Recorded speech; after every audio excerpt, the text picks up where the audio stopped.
Hi everyone, welcome back with me again in this channel. On today's tutorial, I'm going to show you how to make a group of elements in Canva mobile apps.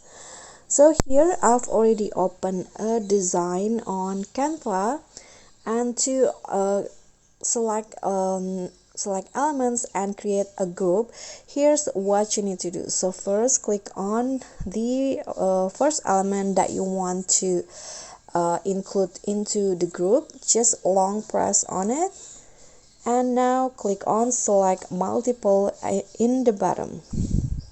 Now select the other elements that you want to include to the group, for example this one, and after that it will go like this. And here you just need to swipe on the options in the bottom and click on group option. And after that, these two elements that I chose before will be treated as a group, and it will move as one like this. Okay, so that's all for me. Thank you so much for watching. Please don't forget to subscribe, click on like, leave a comment, and click on the thanks. Bye.